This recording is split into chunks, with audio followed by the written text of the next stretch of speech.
Es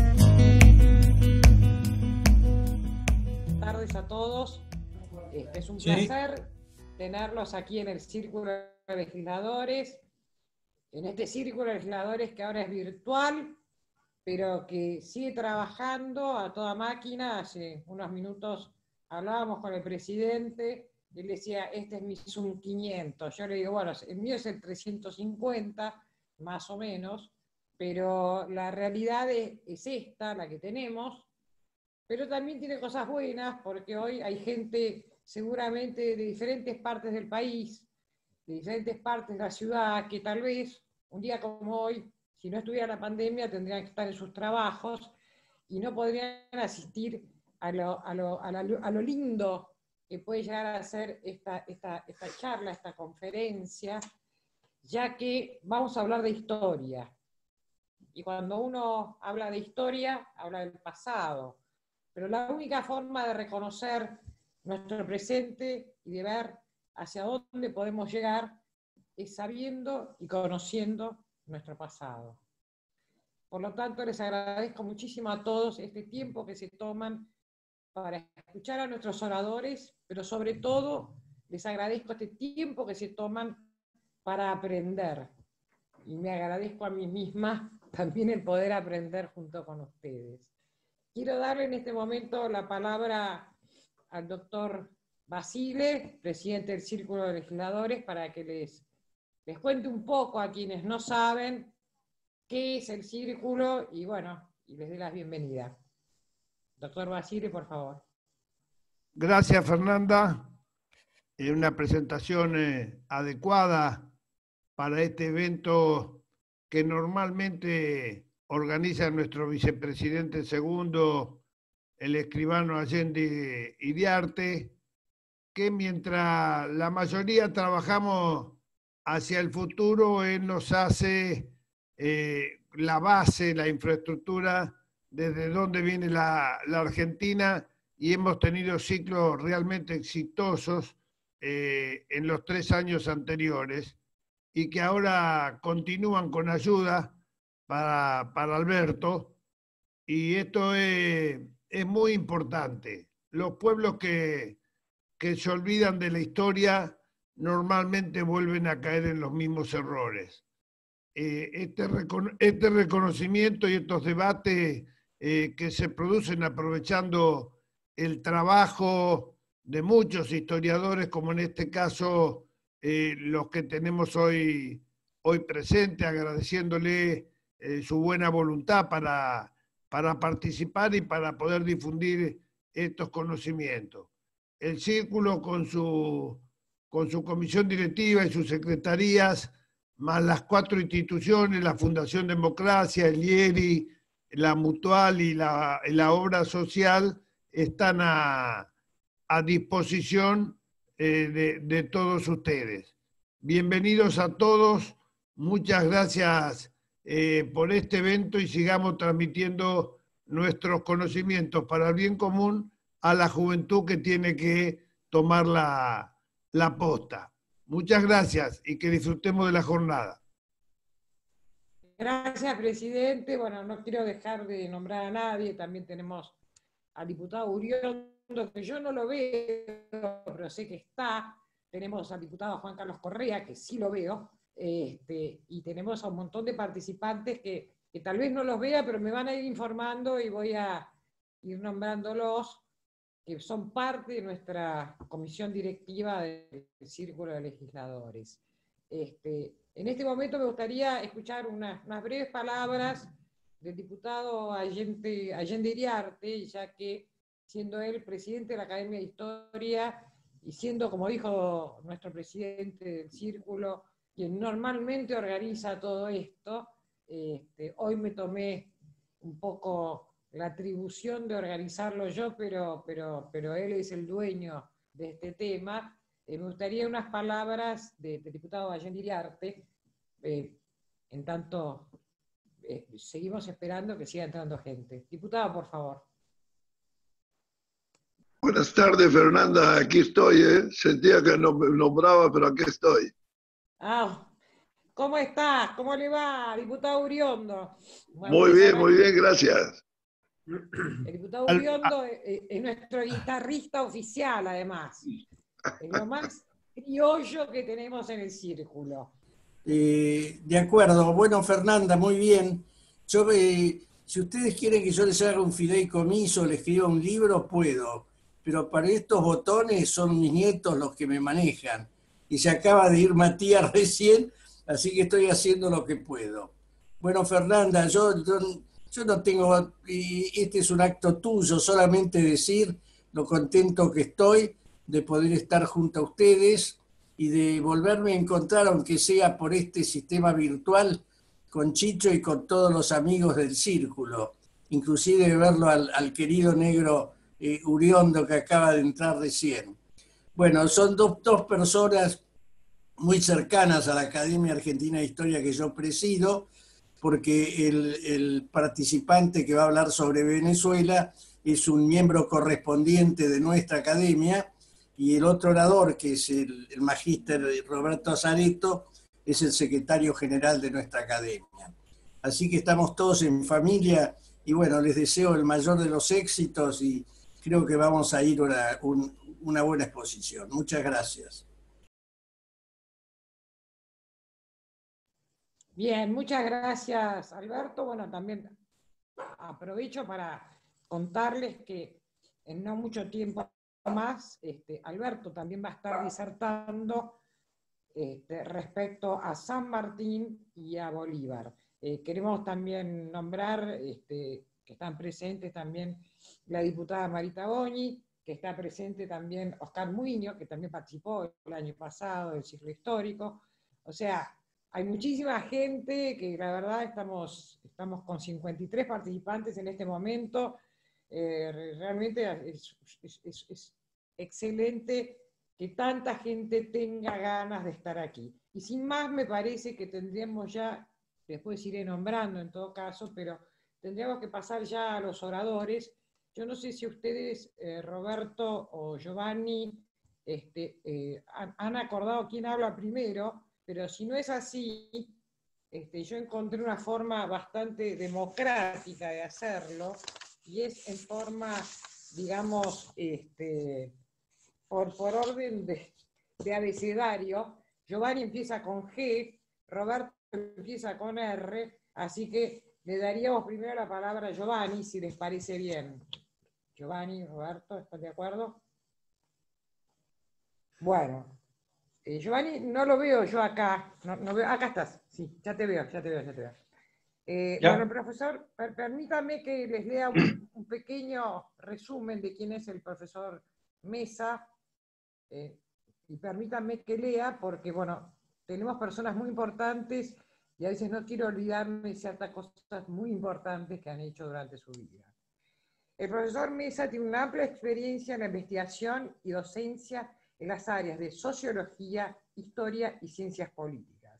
Es sociólogo egresado de la Universidad Central de Venezuela, con estudios de doctorado en ciencias sociales en la misma universidad, profesor de la Escuela de Estudios Políticos de la Facultad de Ciencias Jurídicas y Políticas de la UCB, y dicta seminarios y ha dictado seminarios en la Escuela de Filosofía de la Facultad de las Humanidades de la UCB. Profesor de seminarios en el área de posgrado, Facultad de Derecho y Ciencias Jurídicas de la Universidad de El Salvador, en Buenos Aires.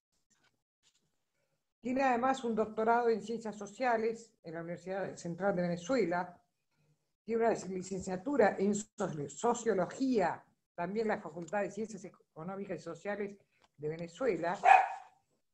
Ha publicado varios libros considerados para estudio e interpretación: Miranda y Bolívar, Dos visiones, El olvido de los próceres, El papel de Miranda, y algunos más. Estoy nombrando solo parte de los currículums que me han mandado, porque son realmente extensos.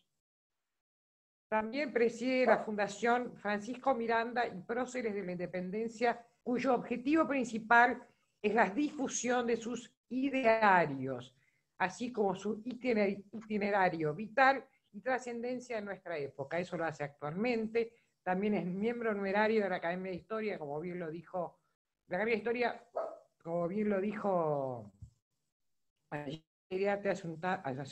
unos minutos, hace un segundo, en el capítulo de Venezuela. Es miembro numerario también de la Academia de Historia del Estado de Miranda, en Venezuela, actualmente. Es miembro correspondiente también de la representación, bueno, ya lo dije, es miembro de la Sociedad Bolivariana de la República Argentina también.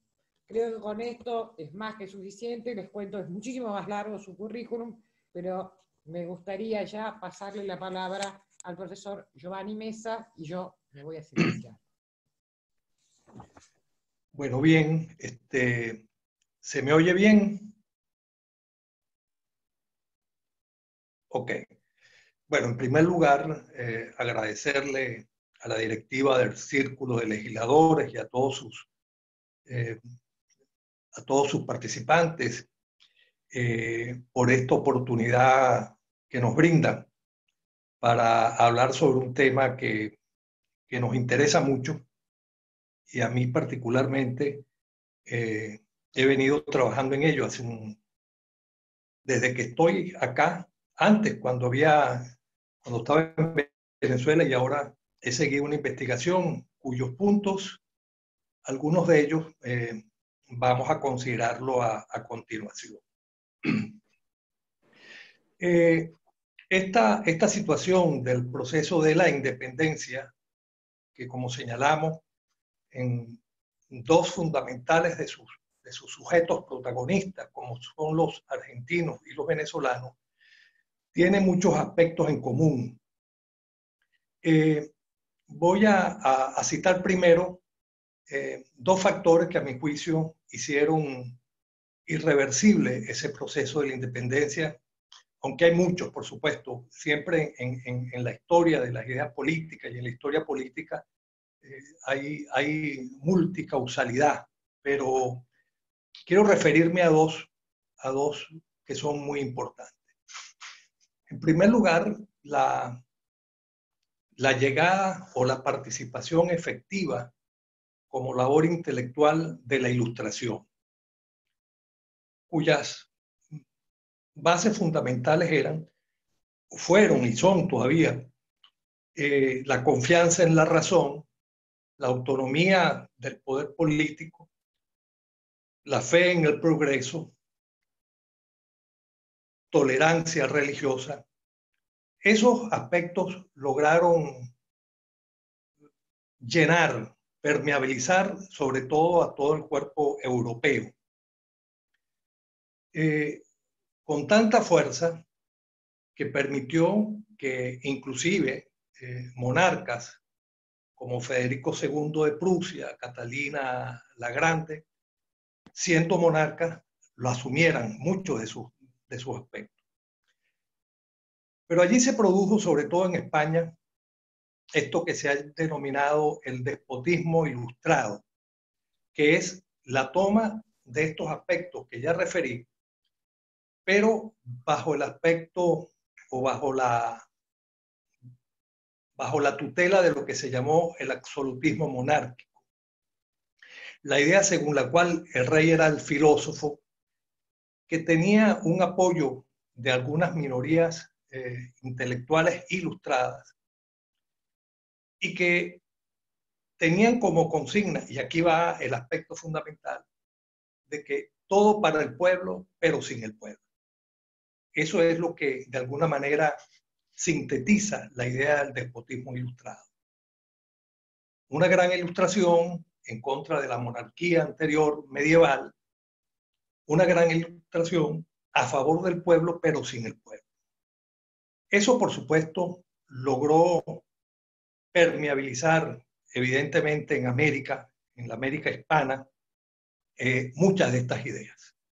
Entonces, digamos, eso es uno de los factores, a mi juicio, fundamentales que permitieron que las ideas de independencia, pero desde otro ángulo, ya con el pueblo, no con la idea despótica de los monarcas, tuviera un gran auge. El otro aspecto fundamental de ese proceso de la independencia es lo que se denominó como la crisis de las magistraturas, que no es otra cosa sino la solicitud o la petición que tenían los criollos con 4, 5 y 6 generaciones, que eran una mayoría, sobre todo artesanal, comercial, industrial, en toda Hispanoamérica,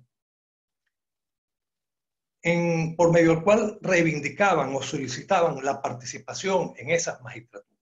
Voy a darle un dato muy rápido para que ustedes vean que la petición de los criollos era fundamental.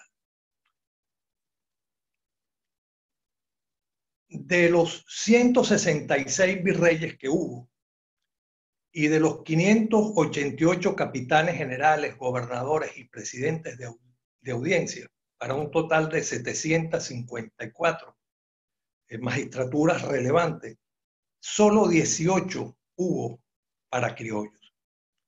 Pero esos 18 que hubo, muchos fueron accidentales, producto de muertes de algún intendente, muerte de algún presidente de audiencia, en el cual se sustituía algún criollo, pero luego era pues puesto de lado. Eso también provocó una gran crisis en la monarquía en estos sectores, porque estos sectores ilustrados americanos, como se les llamaba antes los españoles americanos, solicitaban también participar más activamente en el poder público. Por supuesto, hay otra causa fundamental, como la invasión de Napoleón a España, pero vamos a ver cómo ese aspecto, que fue a partir de 1808, ya había condensado, o antes de que se sucediera esa invasión, ya se habían condensado una diversidad de movimientos pro-emancipadores. Voy a eso ahora, ya que hemos hablado de lo que denominamos algunas condiciones exteriores o internacionales. Ahora vamos, ¿cómo asumieron los próceres este proceso? Se entiende que desde 1795 se forma en Madrid una iniciativa promovida por Francisco de Miranda y otros próceres,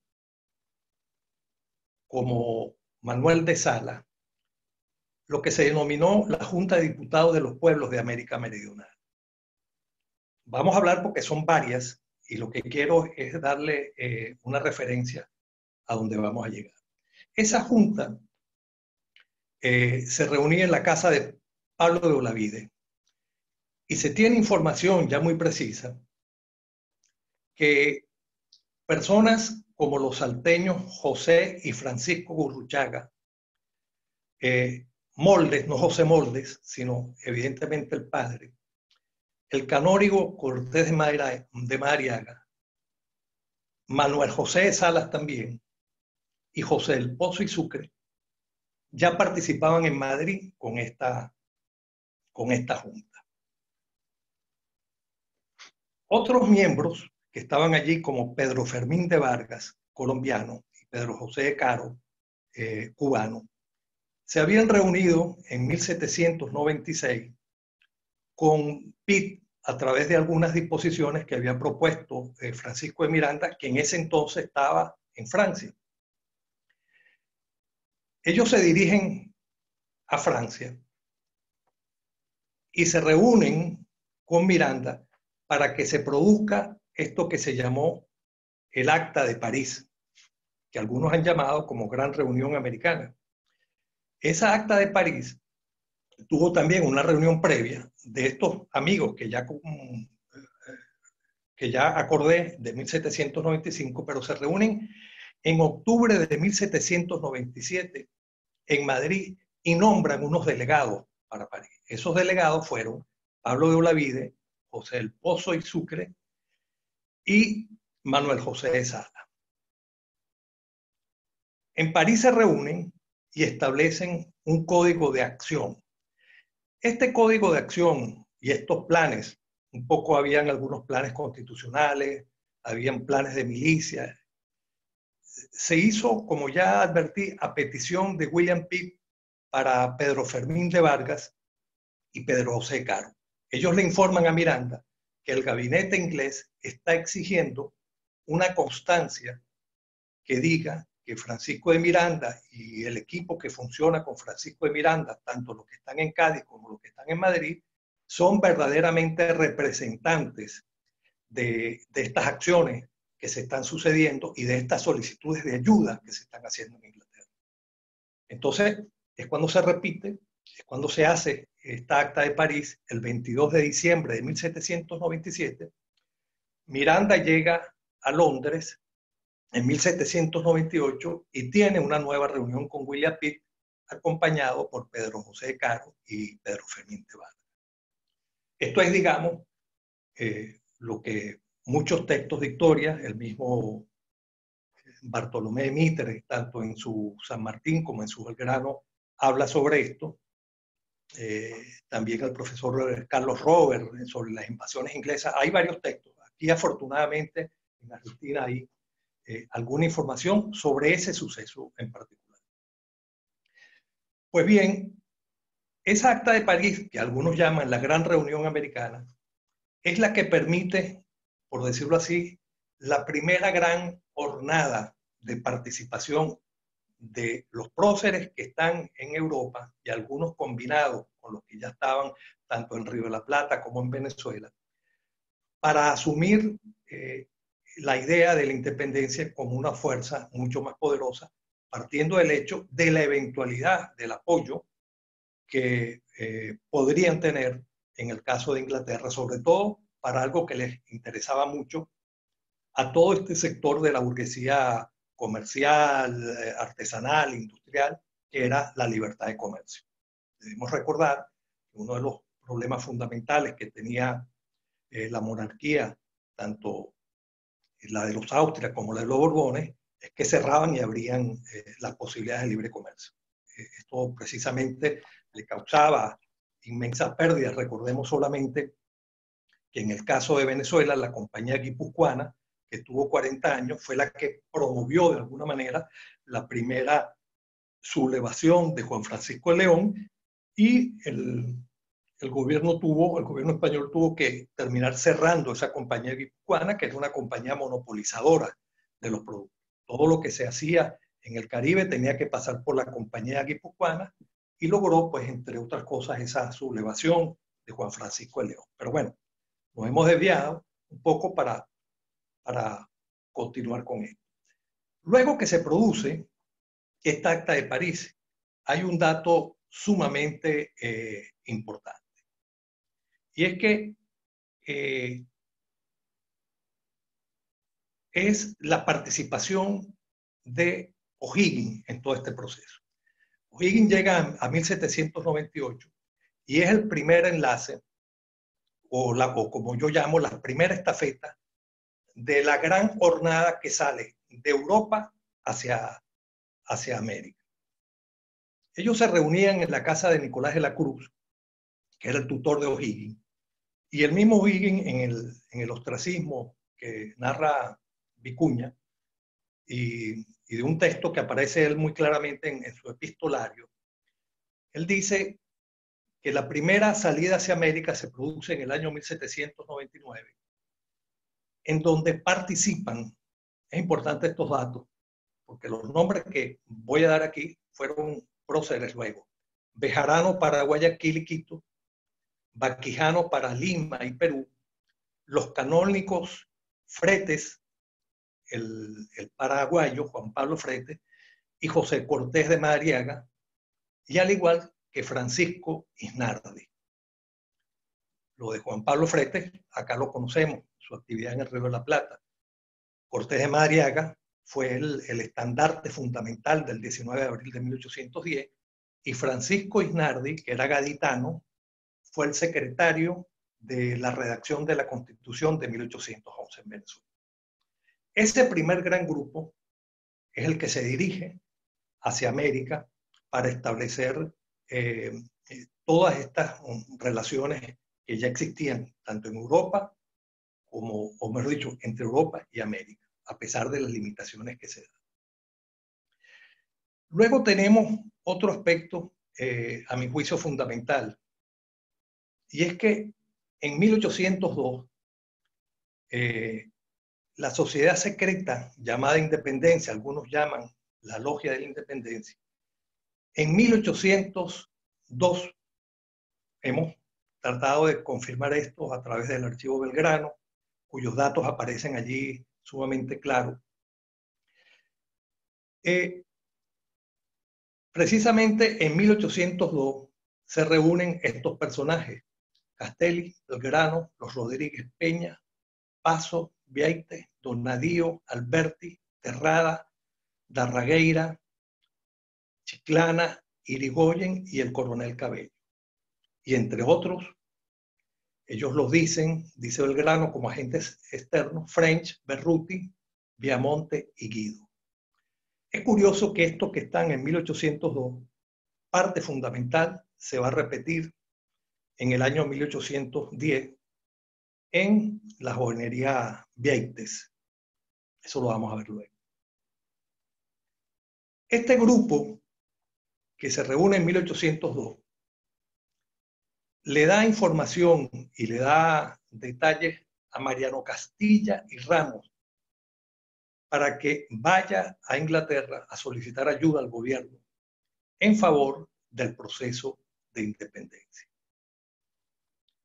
Este Mariano Castilla y Ramos hizo una labor extraordinaria en Inglaterra y en España, estableciendo contacto, colaborando con los patriotas que se encontraban tanto en Cádiz como en Madrid. Y hace algo, a mi juicio, fundamental, que a lo mejor no vamos a tener tiempo de explicar acá, pero es traer a William Burke. En la historiografía y en los libros de historia, acá en Argentina, aparece el nombre como Juan Borch. Resulta que hemos detectado que se trata de William Burke porque el mismo Belgrano y las cartas que le envía Saturnino Rodríguez Peña a Castelli le habla de William Burke, que es como se llamaba exactamente, y participó, luego que sale del Río de la Plata, en el proceso de independencia en Venezuela y produjo, además de eso, varios libros.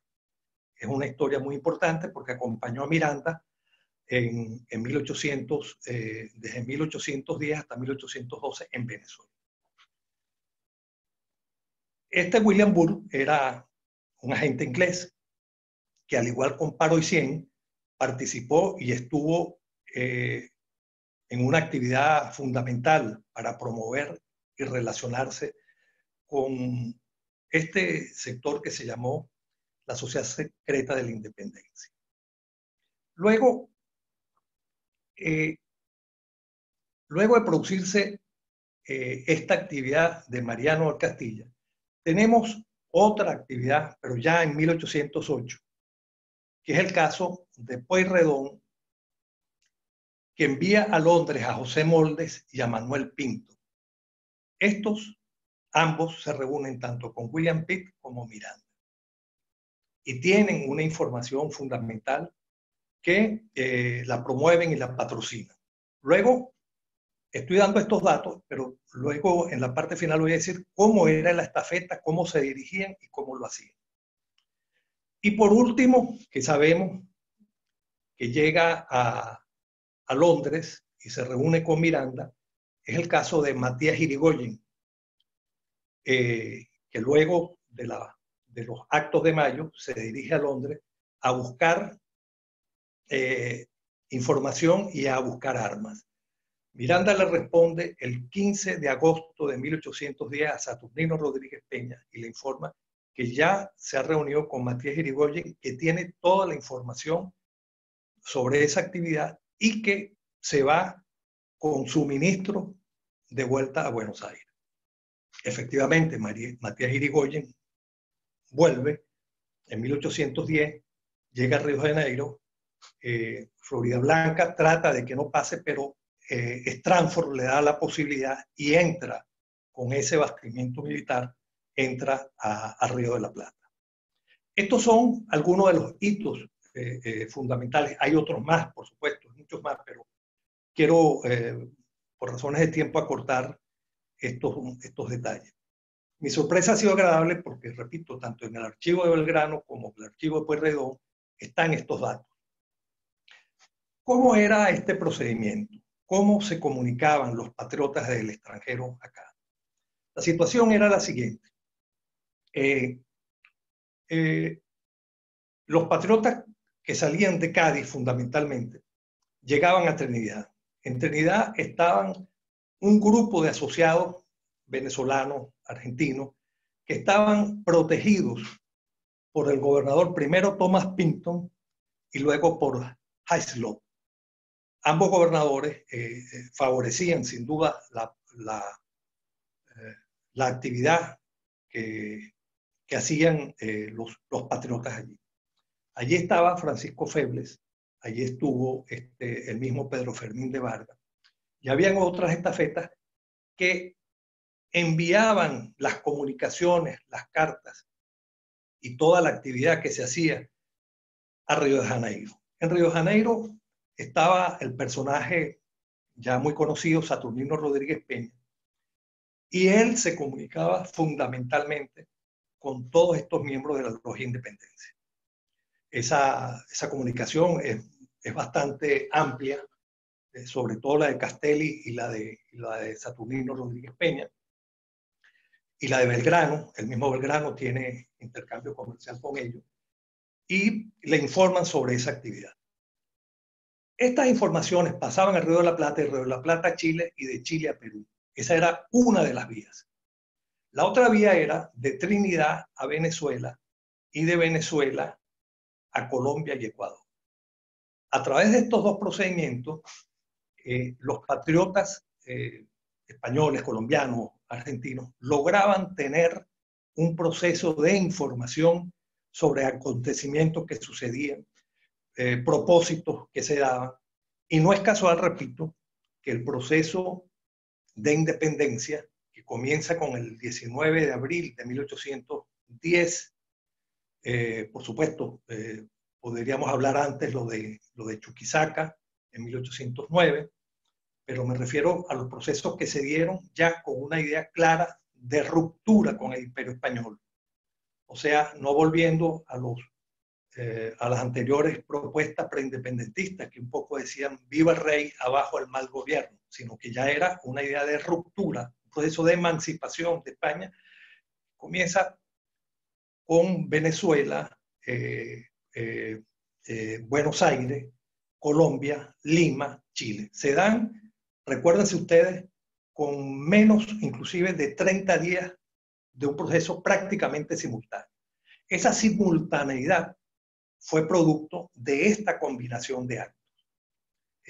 No hubiera sido posible si estos personajes que ya he nombrado, que ya estaban regados por toda América o por toda Sudamérica, tenían información de cuáles eran los procesos que iban a realizar y cómo lo iban a hacer.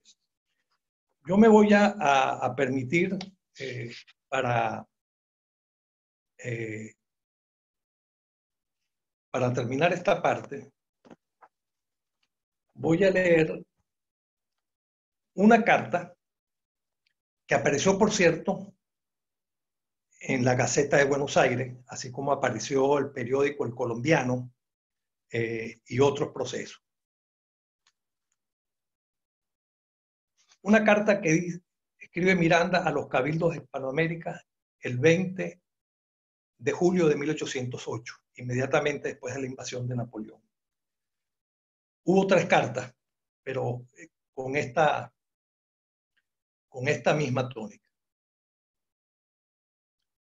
Miranda recomienda: en esta suposición suplico a usted muy de veras que reuniéndose en un cuerpo municipal representativo tomen a su cargo el gobierno de esta provincia y que enviando sin dilación a esta capital personas autorizadas y capaces de manejar asuntos de tanta entidad, veamos con este gobierno lo que convenga hacerse para la seguridad y suerte futura del nuevo mundo. Sírvanse ustedes igualmente, si lo juzgan conveniente, enviar copias de este aviso a las demás provincias limítrofes de Santa Fe y Quito, a fin de que haciendo el debido uso marchemos unánimes al mismo punto, pues con la desunión solamente correrá riesgo, a mi parecer, nuestra salvación e independencia. Ese proceso, se produce esta carta y una similar se produce al Río de la Plata para que con el mismo contenido sea enviada a Chile y Lima, y esta que acabo de leer es la que llega a Caracas y va de Bogotá a Quito. Lo importante de esto es que estos pasos se cumplieron prácticamente de manera simultánea. El 19 de abril en Venezuela, ante esa misma petición de Miranda, fueron enviados a Londres Andrés Bello, Luis López Méndez y Simón Bolívar. Y allí tuvieron con Miranda hasta octubre. En octubre es que Miranda se devuelve a Venezuela y también se viene Simón Bolívar. Lo importante es que también en la casa de Miranda se quedan Andrés Bello y se queda Luis López Méndez. O sea, la estafeta seguía. Por eso es que Alvear y por eso es que San Martín van de Cádiz a Londres. O sea, no es casual. Van allá porque les interesa buscar alguna información que seguramente los amigos de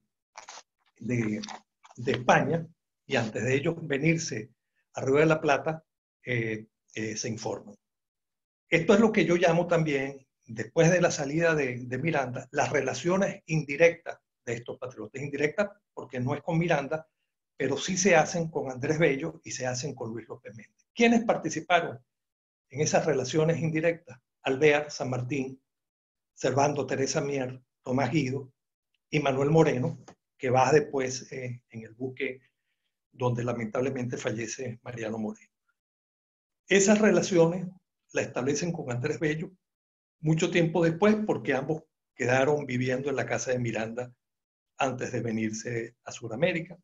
Pero como aparece en el repertorio americano, revista que dirigía Juan García del Río y Andrés Bello, aparecen allí pues informaciones muy importantes. Otro asunto también es el del caso de Paroicien, que fue hecho preso y que luego fue liberado en un juicio donde participó Castelli para que participara. Paroicien también participó junto con Tomás Burke y después los vamos a ver como edecán de San Martín, y fue junto con Juan García de Río un factor fundamental para buscar apoyo después en Europa. Bueno, lo que quise establecer con esta exposición es que ustedes vean y reconozcamos cómo este proceso de independencia, vemos actores fundamentales de Venezuela y actores fundamentales de Argentina trabajando mancomunadamente para que ese logro tuviera a su disposición. Lo hicieron en algunos casos muy bien, en otros casos no lo pudieron hacer. Había un problema de distancia prácticamente infranqueable. Sin embargo, el ánimo y la disposición y de la voluntad patriota y de la voluntad de independizarse de la monarquía absoluta fue un acicate realmente fundamental. Bueno, eso es. Muchas gracias por escucharme. Gracias, profesor Mesa. Te brindamos un aplauso así como silencioso. La verdad es que tener tanta información por tanta investigación es sumamente interesante. Quiero comentarles a todos que ya se empiezan a hacer preguntas a través del Zoom, a través del chat, perdón, del Zoom, que ahí pueden hacer todas las preguntas que quieran, pero si no les molesta, vamos a hacerlas una vez que haya terminado el doctor Azareto, porque me parece que es una forma más ordenada y que además ambos seguramente van a poder contestar o intercambiar entre ellos opiniones respecto a las preguntas. Bueno, dicho esto, voy a presentar al doctor Roberto Azareto. También él tiene un currículum muy extenso, con lo cual permítanme que lo lea, disculpen. No voy a decir cuándo naciste, Roberto. Vos me pusiste acá cuando naciste, pero eso yo creo que es algo que nos tenemos que guardar, nada más. Tiene estudios universitarios en la Facultad de Derecho de la UBA, completó las materias de procuración, tiene una maestría en Historia Económica en la Universidad del Oeste, diplomaturas varias, entre ellas sobre las relaciones entre Estados Unidos y el Río de la Plata, la George Washington University. Los libros que ha publicado, entre otros, voy a nombrar algunos: La provincia urbana del Río de la Plata, La reestructuración del Estado y la Constitución Nacional, Historia de las fuerzas conservadoras, Ni década ni infame, Buenos Aires, ciudad ingobernable, Urquiza y los hermanos Taboada y su correspondencia. Es columnista del diario Los Andes de Mendoza. Ha publicado en la prensa, el Liberal, La Opinión, Ámbito, El Cronista y La Nación. Más o menos unos 500 artículos. O sea, no se ha cansado de escribir el doctor Azareto, obviamente, y esperemos que siga haciéndolo. Es miembro de número de la Academia Argentina de Historia también, así como el profesor Giovanni Mesa y, bueno, el presidente de la misma, el escribano Allende Iriarte. Es miembro de números del Instituto Argentino de Historia Militar, de número de la Academia de Ciencias y Artes de Santiago del Estero, presidente del Instituto Histórico Brigadier General Tomás de Iriarte, ha sido presidente del Partido Demócrata de la Capital Federal, subsecretario de Servicios Públicos de la Ciudad de Buenos Aires entre 1982 y 83, legislador de la Ciudad Autónoma de Buenos Aires entre 1989 y 1993. Ahí nos cruzamos, Roberto, yo fui después. Ministro de Gobierno, Trabajo y Culto de la Intervención Federal en Santiago del Estero entre 2004 y 2005. En su ámbito privado, es viticultor y productor agropecuario. Estas son solo algunas de las cuestiones que ha abarcado y abarca el doctor Azareto, porque vuelvo a repetir, nuestros invitados tienen currículos muchísimo más extensos.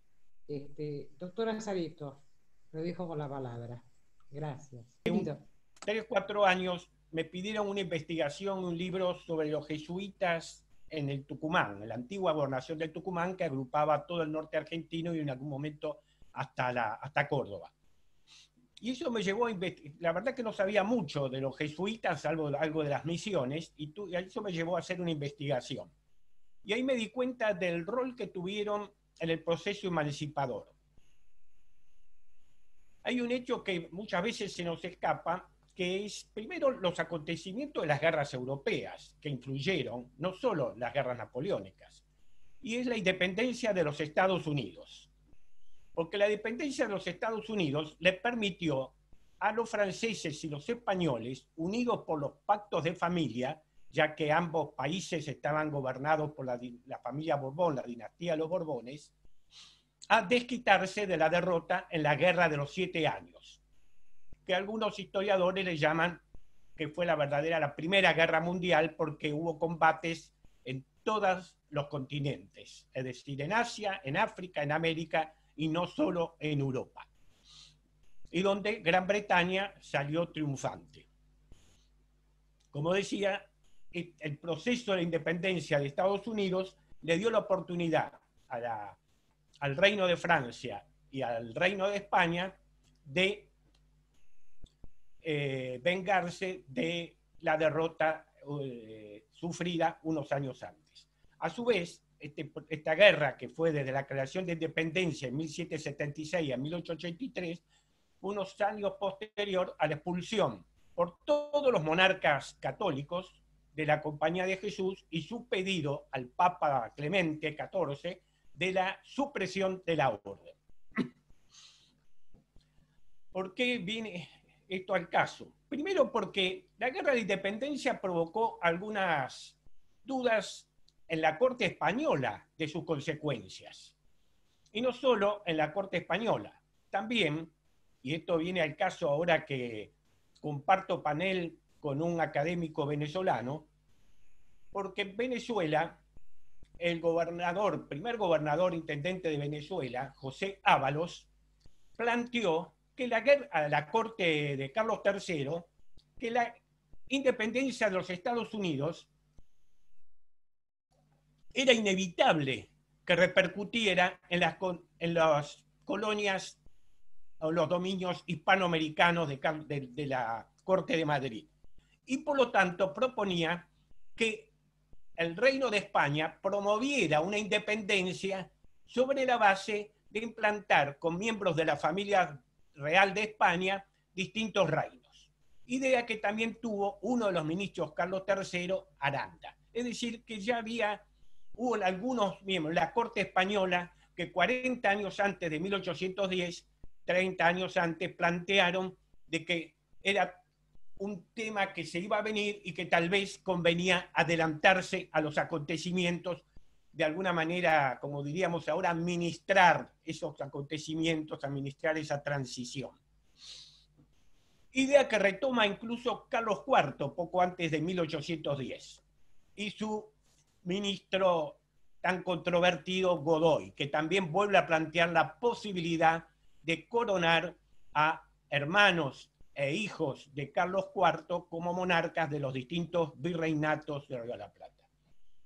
Con Venezuela tenemos algo en común también, que es que la Capitanía General de Venezuela es casi simultánea con la creación del virreinato del Río de la Plata. No olvidemos que había dos grandes virreinatos y recién en 1730 y algo se crea el de Nueva Granada y en 1775 la Capitanía General de Venezuela y en 1776, el año del Congreso de Filadelfia y la proclamación de la independencia americana, el virreinato del Río de la Plata. ¿Por qué nombraba a los jesuitas? Porque los jesuitas se quedaron con la sangre en el ojo y entonces empezaron a promover ideas de independencia.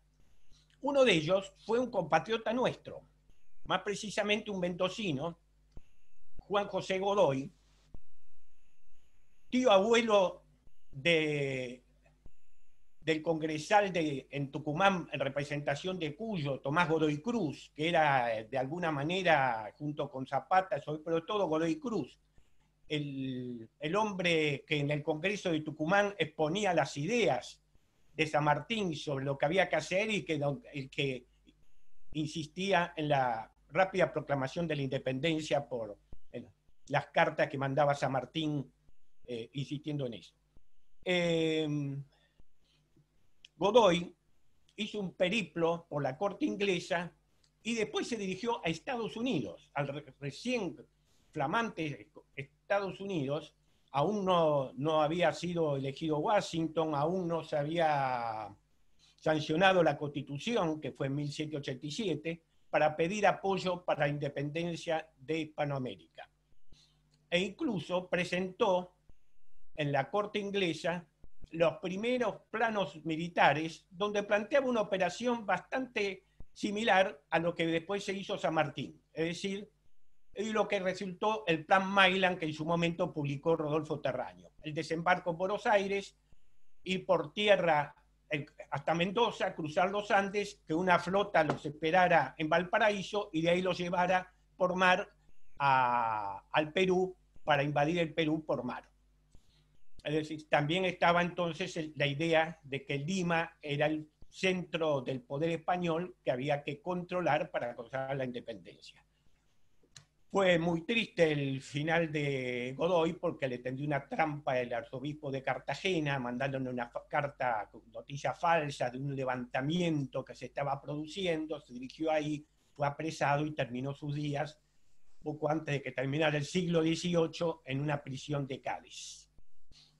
Otro personaje fue otro jesuita, un peruano, Vizcardo, Juan Pablo Vizcardo, que escribió la Carta a los Españoles Americanos, como se decía entonces, que es un documento sobre los distintos atropellos que hay en esa carta cometidos por España desde el descubrimiento hasta la fecha, y donde los incita a la rebelión, carta que es publicada después y difundida por el venezolano Francisco de Miranda. Vizcardo tuvo mucha relación, no solo en Londres, sino también con Estados Unidos, tuvo las simpatías del diplomático acreditado en la Corte de Londres de Estados Unidos, pero era ya durante la presidencia de Washington, pero sabemos que la política de Washington era no tener problemas con las potencias europeas. Pensemos que el Estados Unidos de entonces no es lo que resultó después. Eran las famosas 13 estados originales, esa franja costera que tenía un 17-18% del territorio actual y apenas 3 millones de habitantes. Belgrano, en 1801-1802, traduce la carta de despedida de George Washington a sus conciudadanos americanos, que es toda una definición sobre el régimen republicano y sobre lo que debe ser la democracia, la alternancia en el poder, la idea de que no hay que perpetuarse en las presidencias, no acepta el tercer mandato, que no estaba prohibido, que seguramente hubiera obtenido un tercero, un cuarto, un quinto. Sus opiniones sobre la necesidad de un gobierno central sí fuerte, más allá de que respete la estructura federal, pero que tenga posibilidades de ejercer el poder y manejar las relaciones con las potencias extranjeras. Y esta carta la distribuye permanentemente, y con ella andaba siempre. Es más, la llevó al Paraguay, y después de las derrotas que sufrió en Paraguay, fue quemada con todos sus papeles cuando tuvo que abandonar todo para que no cayeran en manos enemigas. Posteriormente vuelve a hacer una traducción y ahí la hace imprimir, y es uno de los libros que él escribe, un pequeño libro que se encarga siempre de distribuir, que es esa carta de despedida de George Washington. Creo que hay otros temas que tenemos que tener en cuenta, que son: uno, España participa, la corona española, de la primera coalición cuando los monarcas europeos pretenden ahogar al gobierno de la Revolución Francesa, derrotarlo.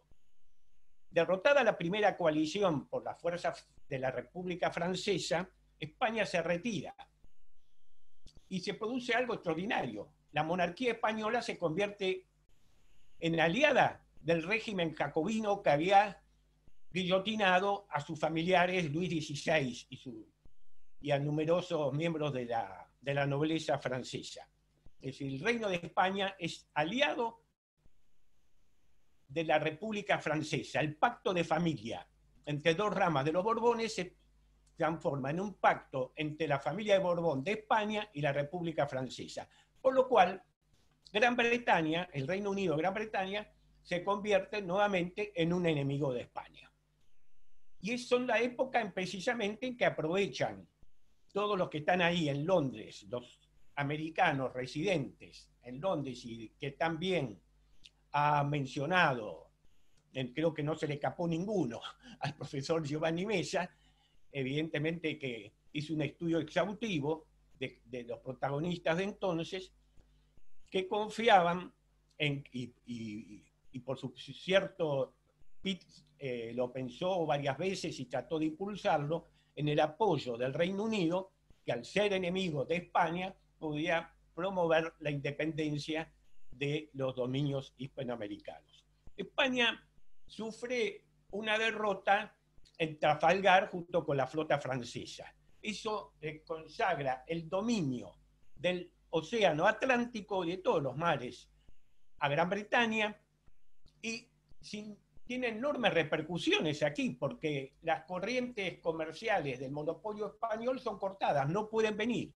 Eso provoca cambios económicos en nuestras regiones, porque los comerciantes de Buenos Aires no iban a quedarse quietos, y esto sucedió en otros dominios de la corona, en otros puertos, ¿no?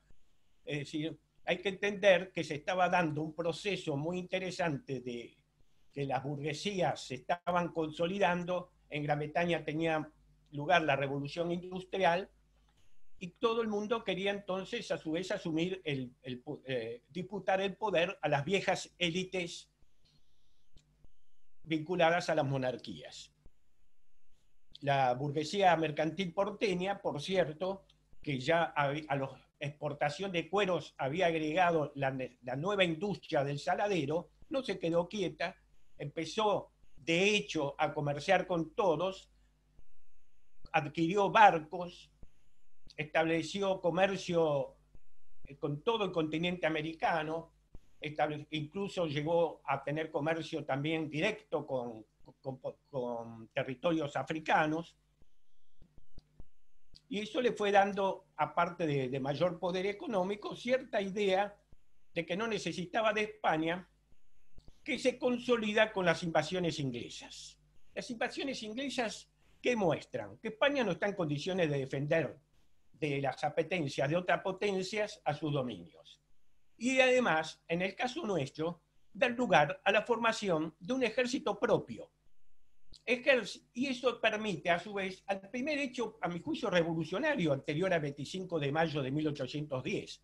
Uno es cuando el virrey Sobremonte, que se había retirado a Córdoba con la idea de formar una fuerza ahí para intentar la reconquista, cuando se acerca a Buenos Aires, le dicen: señor, usted ya no es el capitán general y a usted no lo queremos recibir acá, y se va.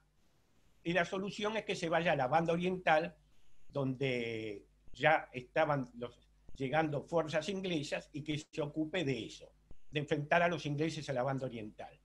Fracasa también Sobremonte, que tenía buenas dotes administrativas, pero evidentemente era un mal militar, es derrotado por los ingleses, y se produce otro hecho, que es derrocado por el Cabildo, y nombra a un nuevo virrey. Es decir, no interviene la corona española. El Cabildo de Buenos Aires destituye a un virrey nombrado por la corona y nombra a un virrey que, por una gestión de la audiencia, lo hace a carácter provisorio, a ratificación, cuando designa a Liniers para evitar mayor conflicto. 2 años después, la sublevación de un grupo de peninsulares acaudillado por Martín de Álzaga sirvió de pretexto, o dio motivo, a la disolución de los cuerpos de peninsulares que se habían formado también con las invasiones inglesas. Quiere decir que cuando en 1810 Cisneros tiene que enfrentar a los revolucionarios, se encuentra que el monopolio de la fuerza militar está en manos criollas, y está el protagonismo de Cornelio Saavedra, un poco olvidado en los festejos del Bicentenario, pero que fue el verdadero protagonista de los acontecimientos del 25 de mayo de 1810, y de un Manuel Belgrano, que había sufrido la poca voluntad de la corona española en el mejoramiento, el progreso de estas regiones. Recién Giovanni Mesa dio un dato muy importante sobre la cantidad de criollos que habían ocupado altas posiciones, porque algunos siempre hablan de, pero bueno, estaban en posiciones en las alcaldías, eran regidores, capitulares, pero en realidad el poder pasaba por otro lado, por las gobernaciones intendencias, por la audiencia, por las capitanías generales, por el rey. 18 sobre 744. Cuando hacía ya casi 300 años que habían llegado los europeos aquí, y ellos además eran todos europeos americanos, como se decía, españoles americanos. Bueno, lo dijo claramente el Cabildo el 22 de mayo, el obispo Lueco, era la opinión en la península: mientras haya un solo español en América, él va a ser el que los va a regir. Es decir, considerarlos como si fuéramos inferiores. Y Belgrano, como secretario del consulado, lo soportó, porque todas sus iniciativas de progreso, la fundación de la Escuela de Náutica, la Escuela de Matemáticas, iniciativas vinculadas a difundir la agricultura, ninguna era concretada. Esa misma situación la soportó Juan Martín de Pueyrredón cuando fue enviado a España a informar sobre lo que había pasado en las invasiones inglesas, y fue recibido por Godoy y le impactó cómo fue tratado con desdén por la corte española. Así que se fueron dando diversas condiciones para que el 25 de mayo de 1810 aquí, como en fechas cercanas en Santiago de Chile, en Caracas, en Bogotá, se fueran dando estos procesos, que son todos coincidentes y que confirman lo afirmado por Giovanni Meza. Es algo que a veces los argentinos lo olvidamos. Un amigo mío de Córdoba, que tiene bastante antipatía a la ciudad de Buenos Aires y a los porteños, alguna vez ha querido menoscabar, y lo ha escrito, el 25 de mayo, como diciendo que era una revolución municipal. Lo que aquí se ha afirmado, y sobre todo el aporte del profesor Giovanni Meza, muestra que de ninguna manera era una revolución municipal, sino que fue un movimiento coincidente y que ya estaba armado desde largo tiempo y que recogía las aspiraciones de muchos años de los americanos por formar un Estado independiente de la corona española. Eso es todo por ahora. Muchas gracias, Roberto, realmente súper interesante y bueno, aplausos silenciosos de todos ante tu exposición. Tenemos ya varias preguntas y obviamente pueden seguir preguntando, pero voy a ir por orden, porque me parece que es lo justo. Bueno, principalmente hay felicitaciones para ambos dos. Y acá tengo, discúlpenme, sigo leyendo, las preguntas que comenzaron a hacer quienes están aquí. Bueno, tenemos una pregunta de Manolo Jiménez, que creo que fue hecha en el momento que exponía el profesor Meza, pero de cualquier manera me parece que es válida para ambos expositores, que dice: ¿cómo valora la actuación de Saturnino Rodríguez Peña durante las invasiones inglesas de 1806 y 1807, especialmente en lo referente a la fuga de los oficiales británicos? Es una pregunta del señor Manolo Jiménez.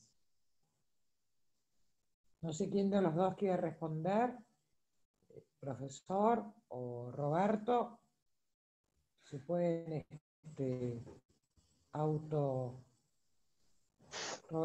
profesor. Bueno, yo creo que Saturnino Rodríguez Peña ha sido lamentablemente... Si me disculpan, perdón, profesor, si me disculpa, creo que está sí, no se oye. Sarito también está contestando, pero solo que está muteado. Está muteado, Roberto. O sea que están contestando los dos a la misma vez. Hagamos, Roberto, ¿me estás escuchando? Roberto Sarito. Sí. Ok. Usted, profesor, comience con la respuesta y enseguida le pasamos la palabra. Aquí estoy, no sé quién tiene que hablar, si Giovanni o yo.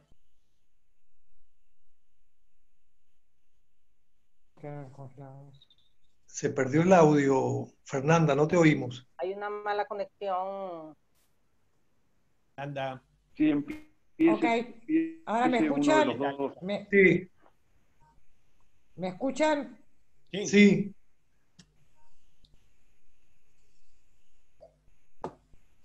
Ok, entonces, primero el profesor Giovanni Meza y luego, por favor, Roberto Azareto, contestando a la pregunta de la valoración de Saturnino Ok. Rodríguez Peña durante las invasiones inglesas del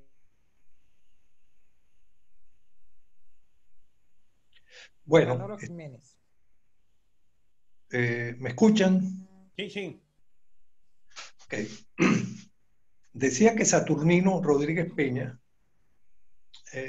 a mi juicio, ha sido injustamente vilipendiado. Saturnino fue uno de los principales motores de este proceso de la independencia.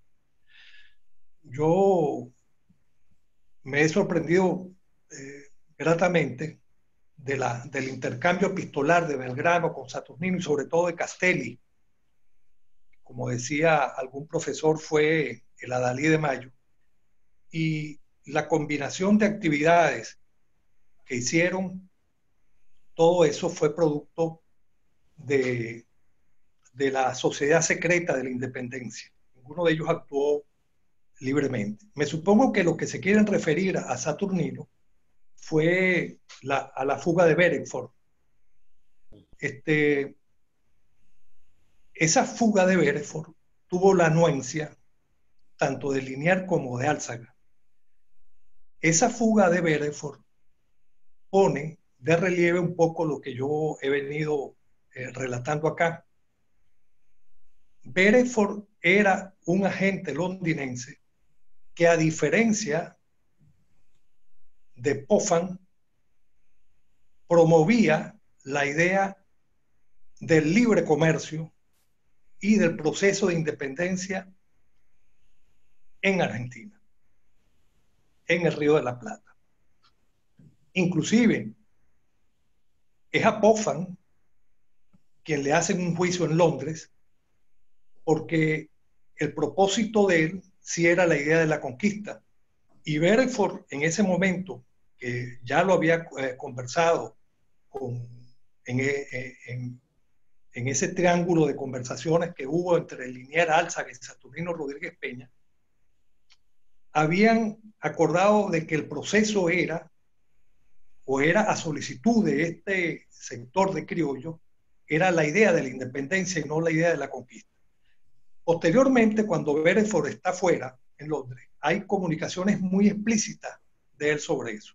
Inclusive en reuniones que hace luego con Lord Stranford, en reuniones que hace con Sidney Smith, él critica de una manera muy fuerte la conducta de Popham y explica también que Popham sabía que los criollos en el Río de la Plata estaban en contra del proceso de conquista. Y esto es,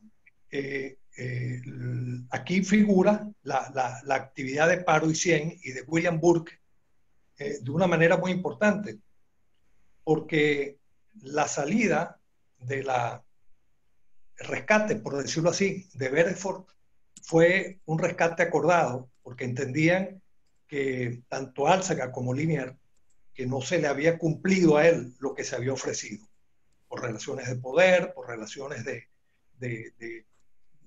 interpretación de los hechos, por el mismo hecho de que Popham tenía la armada precisamente al frente y que no había desestimado, o mejor dicho, que había desestimado las órdenes que el propio Beresford le había dado para que se retirara. Siempre se ha dicho, repito, que Saturnino actuó de una manera insensata y lo que dicen los documentos ahora es que Saturnino actuó en conjunción con la llamada Logia de Independencia, el grupo de los 7, Castelli, Belgrano, los que ya nombré, Irigoyen, y también en conjunción con Liniers y con Álzaga. Entonces, es un tramado realmente complicado porque cuando no se sabe exactamente la participación de algún sector de los ingleses, sobre todo el sector que estaba manejado por William Pitt, que eran precisamente el caso de los Tories, que promovían la independencia porque sabían que la conquista no tenía sentido. Allí las cartas, las últimas cartas de Miranda Padilla, las cartas a Contucci, las cartas a los dos Peñas de Miranda, es sumamente categórico sobre eso, que no hay que activar, no hay que aceptar ninguna de las proposiciones de Pófano. Eso lo sabían ya entonces los criollos aquí. Por eso es que se produce ese hecho. Sí, siempre cuando hablamos de Gran Bretaña hay que tener en cuenta el escenario europeo. Cuando se producen las invasiones, está en guerra con Napoleón y está en guerra con España, que es aliada. En 1808 viene la reversión de las alianzas cuando Napoleón invade España.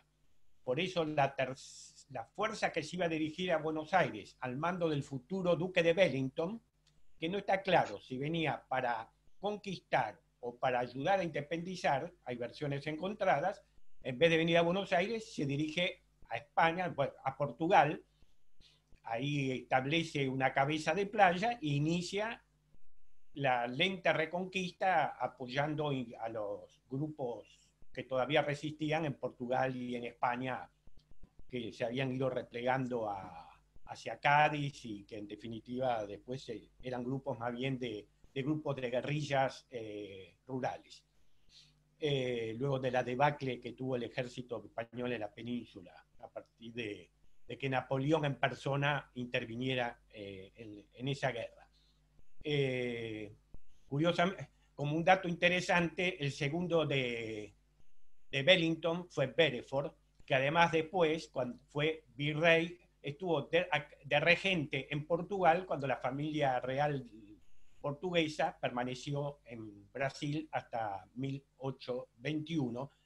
Y otro dato de color es que un grupo de prisioneros del ejército que los había enfrentado en el Uruguay, de prisioneros porteños que habían participado ahí, combatieron con Bereford y Wellington a Napoleón en un regimiento que se llamó Buenos Aires. La posición inglesa estuvo muy vinculada a lo que pasaba con España. Por eso decir que Inglaterra apoyó la independencia, bueno, había facciones de la política inglesa que sí y otras no, porque Fernando VII o sus colaboradores se dieron cuenta de la importancia que tenía la decisión inglesa, además controlaban los mares. Y entonces, en 1815, le ofreció al Reino Unido, le garantizó el libre comercio con sus dominios y la cláusula de nación más favorecida, y eventualmente le reconocía el monopolio comercial. Por eso en algún momento la diplomacia inglesa más bien bregaba por una solución de una autonomía y hacia los grupos criollos, una amnistía, pero que mantuviera la corona, Fernando VII mantuviera de alguna manera el dominio, ¿no? No es tan cierto de que estaba decididamente por nuestra independencia. Sí, había algunos sectores, y bueno, se tardó hasta 1823, 1824 en obtener el reconocimiento. Hasta cuando ya prácticamente en Sudamérica no quedaban fuerzas españolas resistiendo. Bien, gracias Roberto, gracias Giovanni. Ahora tenemos una pregunta de Oscar Muñiz, otro historiador. Tenemos diferentes historiadores dentro de esta casa, dentro de esta charla, lo cual es muy alentador además.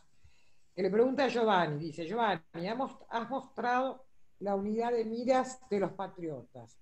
¿Cuándo y por qué, a tu juicio, se producen rupturas como la de Miranda con Bolívar? Oscar Muñiz hace esta pregunta. Bueno, ¿se me escucha? Perfectamente. Sí.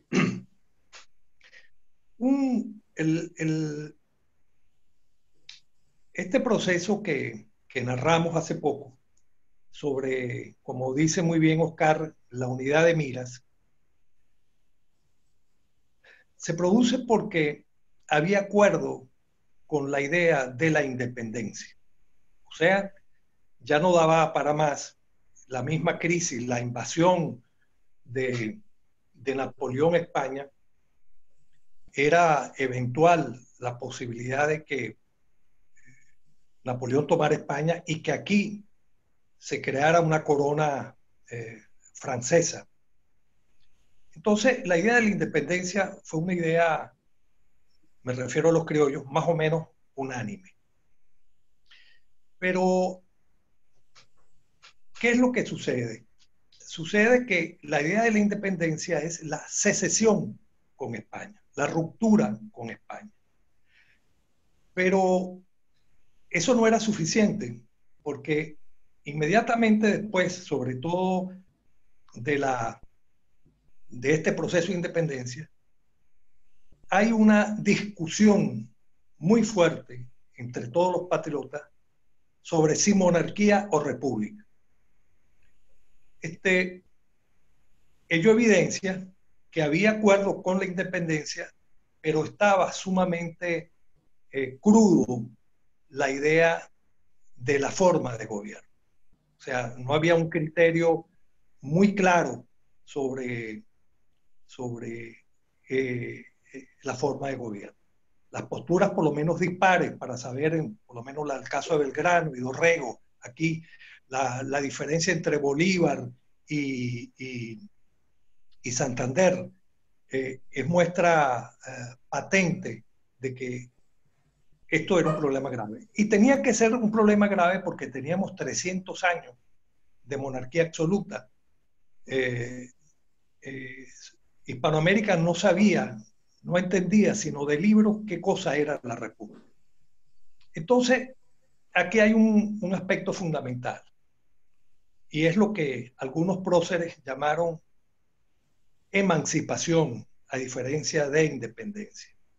Y entendían como emancipación la idea republicana según la cual eran el propio soberano, era el propio pueblo quien tenía que asumir las riendas del gobierno. Sin embargo, había un problema que no era menor, que es que no tenían experticia de cómo hacer esa forma de gobierno. Yo me voy a permitir leer muy rápidamente para que ustedes vean y para responderle a Oscar sobre la diferencia entre Miranda y Bolívar. En el año 1801, Francisco de Miranda escribe una proclama que se llama Proclama al Pueblo Hispanoamericano. Ya se conocían todas estas cosas que ya adelanté.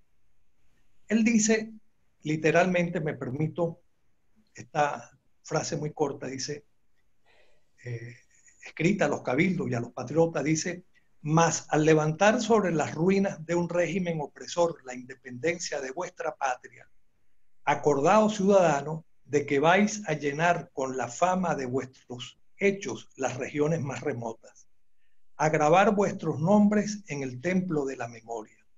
Al momento de confundir a vuestros opresores, no imitéis su tiranía. No es nuestra idea la de reemplazar un gobierno irregular por otro semejante, de sustituir a un régimen opresor por otro opresor, de destruir una tiranía antigua por otra tiranía nueva. En una palabra, de establecer sobre la ruina de un despotismo extranjero el reino de otro despotismo no menos odioso. Queda claro, pues, que en el caso de Miranda, la idea fundamental, más allá de la secesión o de la independencia como eso, como ruptura contra España, la idea fundamental es la de la emancipación. Esta idea diverge un poco en la de Bolívar, porque debemos recordar que Bolívar, después de la Constitución de Bolivia, propone la presidencia vitalicia, que según otro prócer venezolano, José Antonio Páez, era una especie de monarquía sin corona. Esto que adelanta Miranda fue un proceso sobre todo que se dio en el norte de Sudamérica, en la Gran Colombia, después de la batalla de Ayacucho. Se enciende un discurso terrible entre los propios patriotas, entre lo que yo llamo el sector civil y el sector militar, sobre la forma de gobierno, que llevó al traste con la Gran Colombia, porque Bolívar trató de imponer la Constitución de Bolivia a, a, todo, a toda la Gran Colombia y bueno, tuvo la oposición de neogranadinos, de venezolanos, que en la convención de Ocaña se opusieron drásticamente y Bolívar terminó rechazando el mismo, poniendo aparte su constitución de Bolivia, pero ello permitió lamentablemente la disolución de Colombia por estos manejos que no se hicieron de la mejor manera. En conclusión, el problema fundamental que tuvieron los patriotas, y no solo la diferencia entre Bolívar y Miranda, sino entre los propios patriotas, es que lo que veamos en el año 1816, en Tucumán, no se toma una postura definitiva sobre la forma de gobierno. Y era natural, a la luz de ese tiempo, ya lo sabemos un poco después por lo que escribe el propio Alberdi, acerca de las formas de gobierno y en el crimen de la guerra. Y en Venezuela escribió Cecilio Acosta, pero escribieron después, que era precisamente el problema de la forma de gobierno era un tema que lamentablemente muchos no pudieron atender. Y no pudieron atender porque quienes ganan la guerra son los militares y son los que asumen el poder. Y muchos de ellos tenían la idea no republicana de orden y fuerza. O sea, pretendían trasladar, o como hemos llamado en otro aspecto, la república de campamentos y no una república civil. Pero bueno, eso es otro tema. Gracias, profesor Mesa. Voy a pedirles a todos que porque tenemos una cantidad de preguntas impresionantes. Voy a pedirles a todos que las preguntas sean como concretas y a nuestros oradores que también... Yo sé que la historia no se puede achicar, es muy difícil. Pero bueno, si podemos, dado el horario, ¿no? Porque ya estamos avanzados en los horarios, pero no voy a dejar de hacer ninguna de las preguntas que la concurrencia nos ha manifestado. Acá hay una pregunta, estoy mezclando, estoy siguiendo el orden tal cual, me parece bueno hacer una especie de mix. Hay una pregunta del doctor Azareto, de la profesora Ana Rabaglia, querida amiga, y una gran especialista en educación, a quien le agradezco su presencia. La pregunta es la siguiente, doctora Azareto. Dice Ana, al doctor Azareto, le pregunto si el mensaje de la Carta de Washington, ¿qué resonancia podría hoy tener en nuestra clase dirigente? Me parece una pregunta genial. A ver, doctora Azareto, por favor. Gracias, bueno, Ana. Washington además lo demuestra con sus actitudes. Recién, y viene el caso lo que dice de la democracia de la República de Campamento. A ver, a veces como no profundizamos mucho en la historia norteamericana, creemos que es una historia más edulcorada, en definitiva tuvieron una sola guerra civil, 4 años, muy sangrienta, murió más gente que en las demás guerras internacionales de Estados Unidos, pero de cualquier manera, frente a nuestra historia bastante más tormentosa y sangrienta, pensemos que en la Argentina estuvimos casi 40 años de guerras civiles y también murieron 10 veces más gente en nuestras guerras civiles que en toda la guerra de independencia. Y si sumamos la guerra del Paraguay, diría que el triple de todas las guerras internacionales argentinas. En un país que tenía unos centenares de miles de habitantes, nada más. Así que, si vemos a la proporción, fue realmente muy sanguinaria nuestras guerras civiles.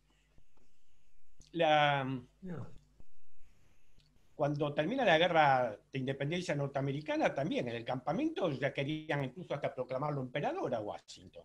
Y Washington se fue a su casa, dijo, y dejó que el Congreso determinara. Después sí se presentó, fue representante en el que sancionó la Constitución, aceptó representar a su estado, Virginia, sí, 3 años después de la guerra, aceptó la presidencia como un servicio de elección como presidencia, pero demostró, siempre se dijo que Washington había tenido tendencias monárquicas, pero no se pensaba proclamar él, pero al final se convirtió en un republicano Y la lección que dejó es que, en definitiva, en toda república los gobiernos tienen que tener una duración, no prolongarse en el tiempo. Es decir, lo contrario un poco de ese planteo de las presidencias vitalicias. Pero hay que entender, yo también, a ver, no hay que juzgar a los acontecimientos de hace 200 años, como está sucediendo ahora. Habrán leído que ya quieren demoler a algunos hasta la estatua de Washington cuando tuvo esclavos. Bueno, habría que demoler acá la de Belgrano también. El padre hizo la fortuna comerciando esclavos, Pueyrredón también, Belgrano los tuvo. Cuando San Martín se casó, le regalaron a Remedio, uno de los regalos de boda fue una esclava. Así que, bueno, era la época. Si no se hubiera inventado el vapor, seguiría habiendo esclavitud.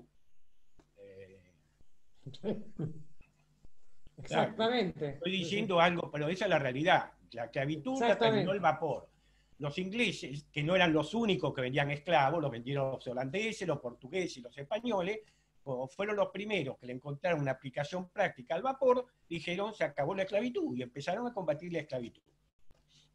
Que dicho sea de paso, aprovechemos para decir, porque acá se repiten, sobre todo muchos políticos, se vanaglorian de que en 1813 abolimos la esclavitud. No es así. La abolimos en 1853 las 13 provincias y Buenos Aires en 1860, cuando se incorporó, se sancionó la reforma de 1860 con la representación de Buenos Aires. Yo he visto testamentos, sucesiones, avisos en los diarios de compra-venta de esclavos, de acervos hereditarios de 1840. Es más, en 1835 Rosa reimplantó la esclavitud y en 1836 la derogó por presión de los ingleses. Así que también la reimplantamos. Lo que hay que entender, y eso se nota en la correspondencia de San Martín con Belgrano, la correspondencia de San Martín con Guido, que estos personajes que tenían, creo que tanto San Martín como Bolívar, Belgrano, tuvieron ideas de república, aunque en un momento también el modelo era la monarquía constitucional británica, se preocuparon porque la guerra civil aquí comenzó en plena guerra de la independencia. No solo aquí. En Chile, los enfrentamientos que tuvieron antes del 1814, en lo que llaman los chilenos la patria vieja, los partidarios de Carrera y de O'Higgins, que terminó con la derrota de Rancagua. También hubo esos problemas en lo que era el virreinato de Nueva Granada. Y bueno, hay una carta de San Martín, por ejemplo, en 1815, cuando se produce una sublevación de un coronel Borges, un coronel de milicia provincial, pidiendo la autonomía de Santiago del Estero, que le dice a Belgrano, me dan la gana de largar todo. ¿Cómo puede ser? Están los españoles, el ejército español a 200 kilómetros y están discutiendo la autonomía de una provincia. ¿Dónde estamos? ¿Qué es esto de la locura de la federación? Incluso llega a decir. Es decir, entonces, esto lo llevó a buscar ese tipo de soluciones que, en el caso de Belgrano y San Martín, es adoptar la monarquía como una manera de implantar el orden. En el caso de Bolívar, la presidencia vitalicia. En Estados Unidos eso lo pudo controlar. Washington no le hizo caso a su tropa, las licenció, tenía evidentemente un gran ascendiente sobre ellos, y bueno, y después la lección que dio fue, se imagina, él pudo haber permanecido en el poder si quería un tercer o un cuarto periodo. Y miren qué lección impresionante, la Constitución no lo prohibía y sin embargo nadie se presentó hasta que se dio este episodio de Roosevelt, que con el pretexto de la Guerra Mundial permaneció, e inmediatamente después se reformó la Constitución norteamericana prohibiendo la reelección, para siempre.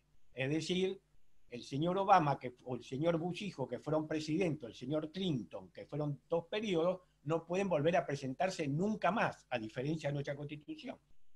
San Martín, en una carta que le escribe al presidente de Chile, el general Pinto, en 1845, que fue uno de los países sudamericanos que a partir de hoy logró cierta estabilidad, les dice: el ejemplo que está dando Chile me da a pensar de que tal vez es posible la república en Sudamérica. Bueno, y eso fue una de las discrepancias que tuvo con Rivadavia. Rivadavia, que ha sido monárquico, y después de su larga permanencia en Europa y sus contactos con algunos liberales franceses y con Bentham, el pensador británico, vuelve republicano, vuelve tan republicano que, a diferencia de lo que todos creen, la ley del sufragio universal no se estableció en 1912, sino en agosto de 1821 la legislatura de la provincia de Buenos Aires, por iniciativa del ministro Rivadavia, aprobó el sufragio universal en la provincia de Buenos Aires. Bien, gracias, Roberto. Bueno, aquí hay una pregunta muy interesante de la diputada Goñi, y además aprovecho para darle la bienvenida, no pude hacerlo antes, porque a nuestro secretario general, Néstor Perl, que también hace rato que se unió a esta charla, pero que no pude antes saludarlo, porque yo no los veo a todos en todo momento. Hola Néstor, gracias por estar, como siempre, además, por otro lado. Acá hay una pregunta muy interesante de la diputada Goñi, que está sin micrófono, pobre, entonces escribe. Es una pregunta larga, pero es una pregunta realmente interesante, que es para, yo creo que para los dos, pero sobre todo para el profesor Giovanni Mesa, en donde además de agradecer la presencia de Giovanni Mesa y de Azareto, aprovechando la nacionalidad venezolana, voy a hacerle unas preguntas sobre el fascinante Sebastián Francisco de Miranda y Rodríguez Espinosa, un hombre tan valiente como romántico e inteligente, dice la diputada Goñi. Miranda fue el creador de la bandera hoy, venezolana, pero creada para la Gran Colombia.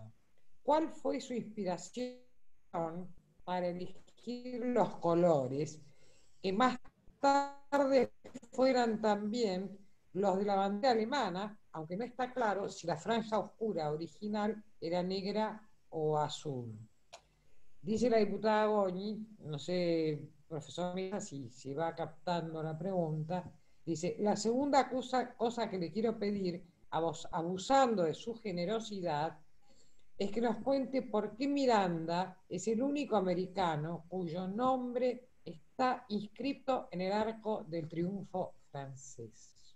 La pregunta de la diputada Goñi, que me parece extensa, pero muy, muy interesante. Profesor Mesa, le voy a pedir que sea lo más sintético posible, aunque sé que no es fácil. Seguro, rápidamente. Bueno, Miranda fue un personaje sin igual. Participó,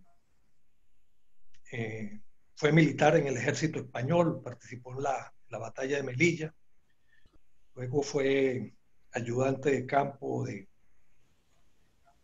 Cajigal, que fue el gobernador de Cuba.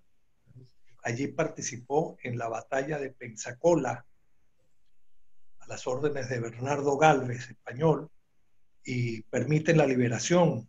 En esa batalla fue fundamental la participación de Miranda, que como español participó en la independencia de Estados Unidos y fue factor también fundamental para entregar más de $100,000 para la batalla de Yorktown que logró conseguir en Cuba. De allí se va a Londres. Hubo ya una diferencia con los españoles, porque lo acusaron de un conjunto de contrabando en Cuba, etc. Juicio que duró hasta 1801 y que después luego lo indultaron. Pero Miranda, que está en Estados Unidos, él logra conocer de primera mano el proceso de Estados Unidos. Allí hace amistad con Washington, con Madison, con Hamilton, con los principales protagonistas de ese proceso de independencia. Y así llega a Londres. Luego se incorpora, producto de esas dudas que el mismo profesor Azareto ha denominado muy claramente de la política inglesa, ese sí pero no, del cual fueron víctimas tantos patriotas, porque los ingleses en eso no tuvieron nunca una posición decidida. En virtud de eso, digo, va a Francia y es mariscal del ejército francés, participa en la batalla de Valmy, la gana en la batalla de Amberes. Luego el terror revolucionario de Francia lo hace preso, logra salir de allí, y por eso es que está en el Arco del Triunfo esta el nombre de Francisco de Miranda. Es el típico pensador ilustrado, por eso es que los patriotas que llegan a Europa lo proponen y lo designan a él, porque realmente era un individuo que manejaba con facilidad 4 lenguas y las escribía. Afortunadamente tenemos a mano su archivo, que es Patrimonio de la Humanidad. Son 24 tomos realmente interesantes de su participación en Estados Unidos, en la Revolución Francesa, sus reuniones con Federico el Grande, con Catalina de Rusia. O sea, es un personaje realmente descollante. Por eso es que el propio Bolívar lo lleva a Venezuela y es recibido de una manera sin igual, pese al lamentable hecho que produjo la prisión de Miranda en Venezuela. Sobre la bandera de Miranda, que es la bandera de Colombia, que es la que propone para Colombia y es la que toma Venezuela, es la que toma Ecuador y es la que toma Colombia actualmente. Se dice, hay dos versiones, un poco que es una bandera regional de las Islas Canarias, otra ya más romántica o cursi, si se quiere, que era en homenaje a Catalina de Rusia. Pero me parece que es más bien eso, el amarillo, el azul y rojo. Un poco influido por los canarios, él era descendiente, su padre había sido isleño. La idea del azul, del mar, la sangre que era la guerra, y el amarillo de la tez del suramericano. Es lo que dicen. Pero no, sobre esto hay muchas versiones y no quisiera dar una respuesta definitiva. Total, que el amarillo, azul y rojo fue pues la bandera que fue asumida por Colombia la Grande y quedó pues en Venezuela, en Colombia y en Ecuador. Gracias, profesor. Roberto Azareto, doctor Azareto, aprovechando el tema de Miranda, acá Cristian Puso, justamente, nos hace una pregunta, le hace una pregunta a usted, profesor Azareto. La reunión de Miranda con Catalina la Grande y el ministro de Inglaterra, ¿qué papel jugaron? Esta es una pregunta del licenciado Cristian Puso. Catalina la Grande siempre tuvo intenciones, se puso sus ojos en América. Y eso tuvo algunas repercusiones, reaccionó España a través de la ocupación de parte de la costa de lo que hoy es Estados Unidos. La fundación de Los Ángeles, San Francisco, San Diego, todo eso de que hoy es la California, fue el resultado de las aspiraciones de Catalina la Grande. Bueno, Alaska fue una posición tomada en esa época, pero quería extenderse hacia el Imperio Español. Catalina la Grande tuvo algunas aspiraciones de participar en el reparto del Imperio Español.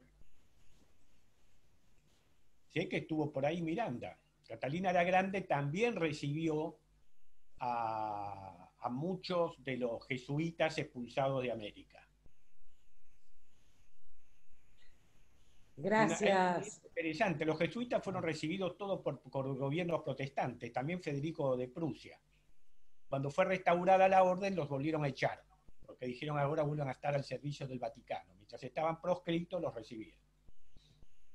Y también fueron recibidos en Estados Unidos, donde fundaron la famosa Universidad de Georgetown, aceptado por el segundo presidente de Estados Unidos, el famoso John Adams, que dijo: yo no los quiero, pero en este país hemos establecido la libertad de cultos, así que tienen derecho a instalar su iglesia y a fundar una universidad.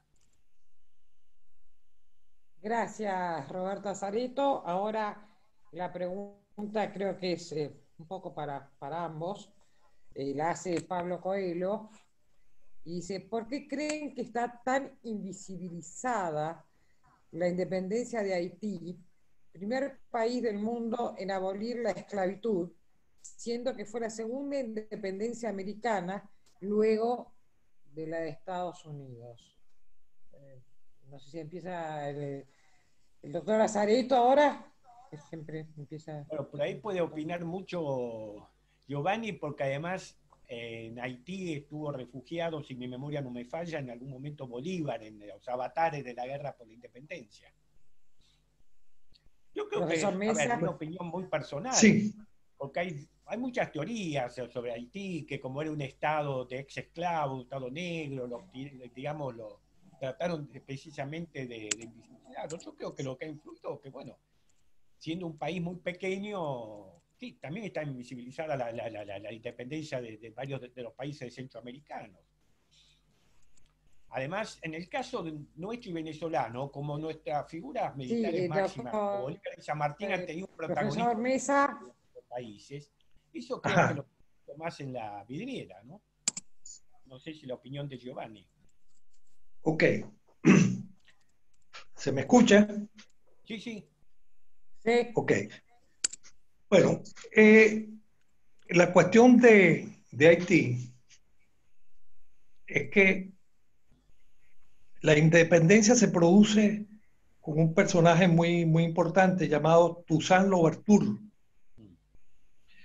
Eh, Habla de independencia, pero después él inmediatamente va a París y a Francia y asume o sugiere la propuesta de un protectorado a favor de Francia. Inclusive Napoleón lo maltrató porque llegó allá y lo hizo preso. Porque entendió de que, o malentendió, que el proceso de independencia era un proceso contra Francia. Después allí llega Dessalines, que fue un individuo realmente cruento. Eh, Pasó por la cuchilla a todos los blancos, hizo realmente propuestas extravagantes, propuso una monarquía, hizo una monarquía al estilo haitiano, sumamente tropical, entre comillas.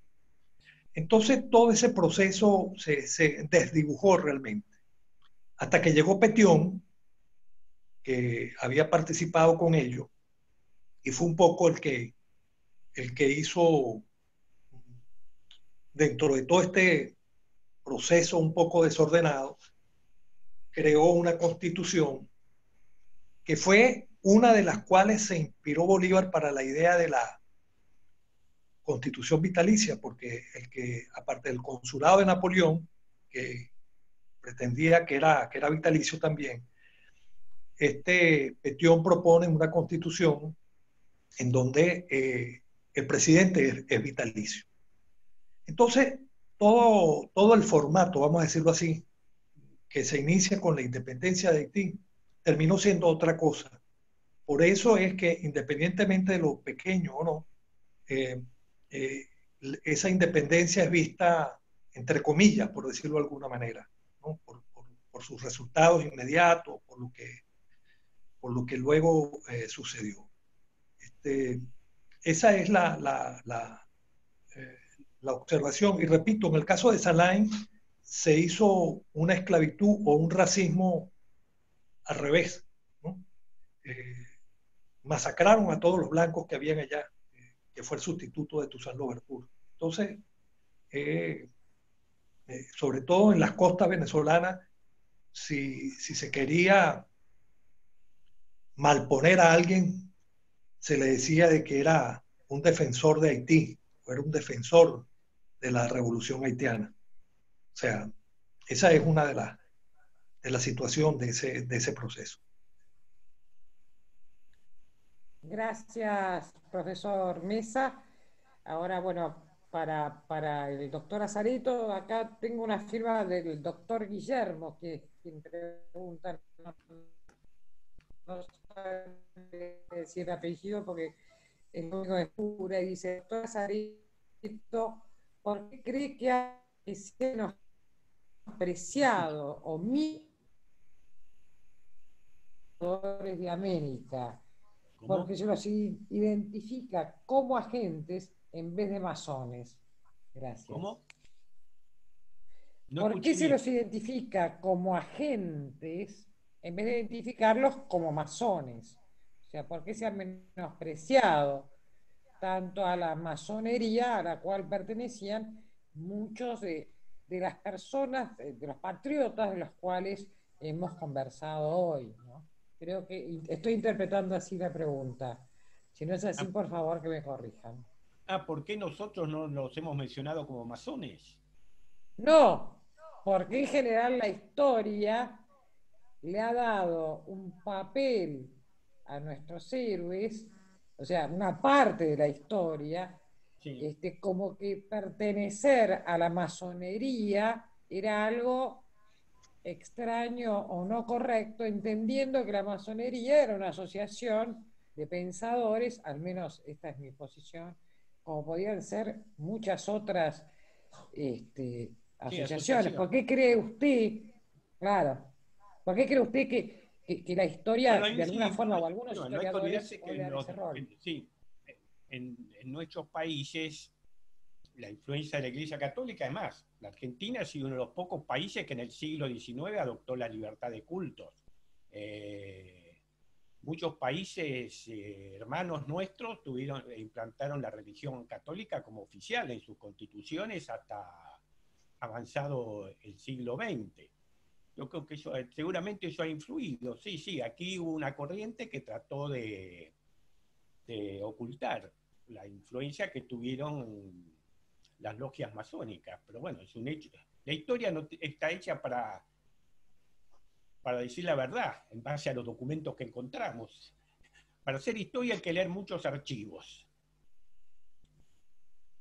mucha correspondencia, muchos archivos, muchos diarios de la época, muchos testimonios, muchas memorias. Pero bueno, también ha abundado en nuestros países versiones de la historia edulcorada y también una historia facciosa, según las tendencias predominantes políticas en una época, ¿no?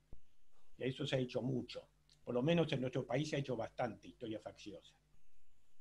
Nada, totalmente de acuerdo con usted, doctora Sarito, y bueno, ya para ir terminando e ir cerrando, porque los tiempos son... Quisiera dar una opinión sobre eso. Sí, profesor, por favor. Rápidamente, no quería dejar de pasar lo que ha dicho el profesor Azareto referido a los jesuitas. Dos puntos muy importantes. Yo al principio hablé de algunas de las causas fundamentales. Por supuesto, la de los jesuitas es muy importante, pero así como otras, pero quiero referirme a lo siguiente. Fue Rufus King quien le entregó a Francisco de Miranda la carta de Vizcardo antes de morirse, o sea, luego que se murió, en conveniencia con Vizcardo, Miranda la tradujo al francés y la tradujo al español, y por eso es que lamentablemente se ha dicho que es la carta a los españoles de Miranda, ¿no? Y es la carta de Vizcardo, que él conoció en Bolonia, por cierto. Esa carta apareció aquí también en la Gaceta de Bogotá en 1809-1810, se regó por toda América.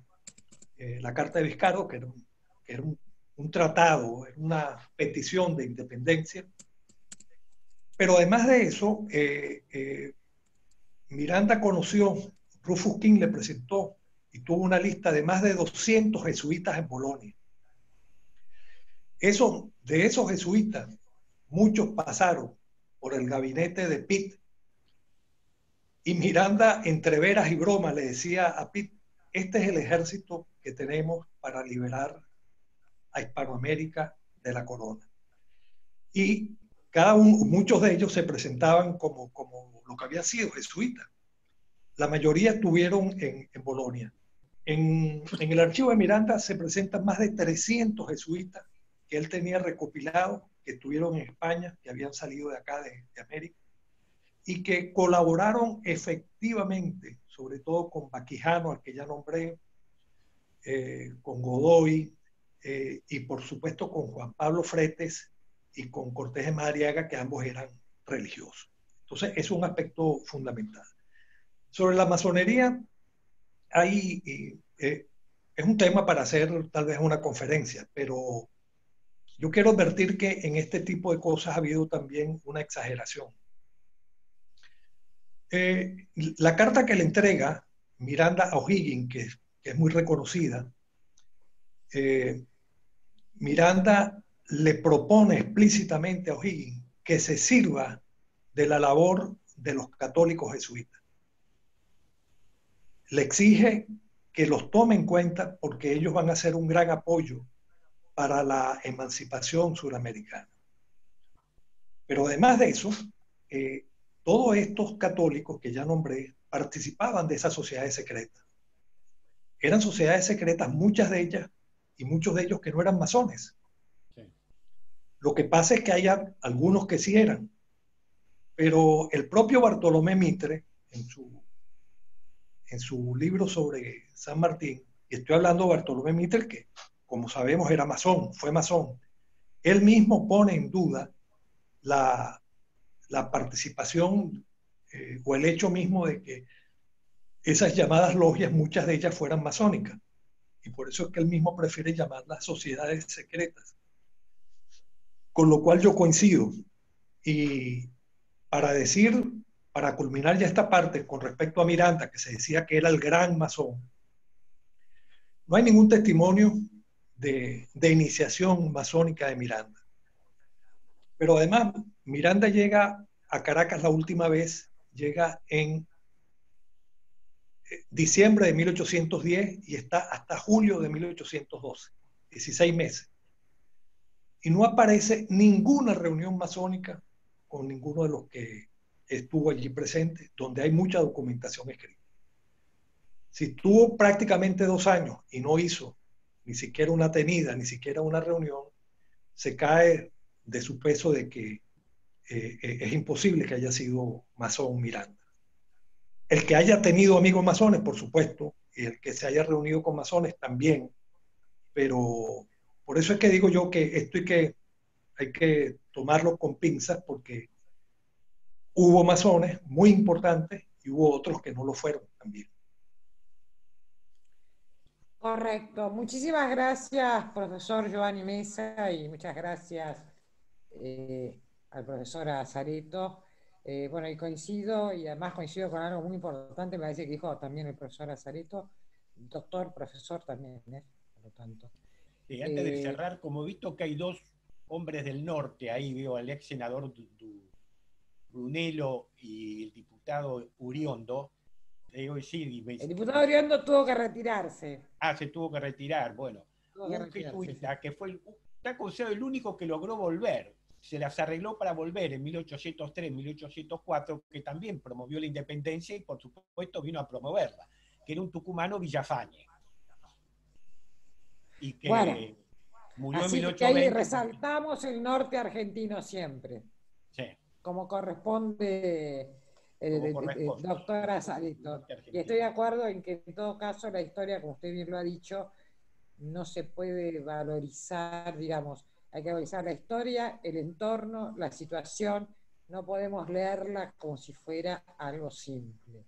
Y las sociedades secretas existían porque tal vez no había comprensión de muchas charlas que tenían entre ellos, o eran desconocidas o no eran comprensibles para la mayoría de la gente, y por eso eran las sociedades secretas. Pero no era más que el estudio de diferentes, normalmente, tengo entendido, diferentes ciencias o diferentes cuestiones y nada más. Bueno, vamos cerrando entonces. Quiero agradecerles a todos, sobre todo a nuestros expositores que se han tomado su tiempo para informarnos, que es algo tan bueno, tan importante para educarnos, que yo creo que nunca se termina de aprender, y creo que hoy hemos tenido 2 expositores de lujo, realmente de lujo, y seguiremos con estas charlas históricas. Seguiremos también con el diputado Allende Iriarte, ya hacia fines de agosto, ya informaremos, por supuesto.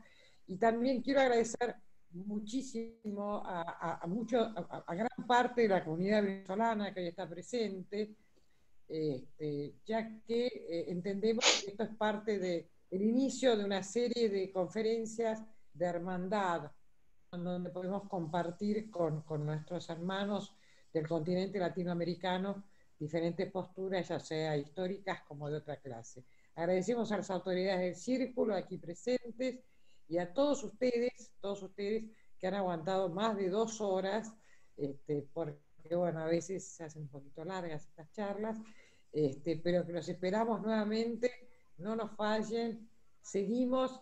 Gracias, presidente Basile, por siempre estar con las puertas abiertas del Círculo para que podamos desarrollar todo lo que usted siempre ha dicho, que es nuestra experiencia, y que a veces no es solo jugar con los nietos, sino tratar de transmitirla. Como verá, señor presidente, lo escucho cada vez que usted habla. Cierre usted, señor presidente, por favor. Gracias, Fernanda. Felicitaciones por la conducción. Un agradecimiento a todos, presidente del Círculo de Ministros. Muchas gracias, senador Duilio. También Oscarcito Muiño, que lamentablemente es radical, pero bueno, es un buen tipo y sabe mucho de historia. Lo queremos igual. No, por supuesto. Nos faltó el vicepresidente radical.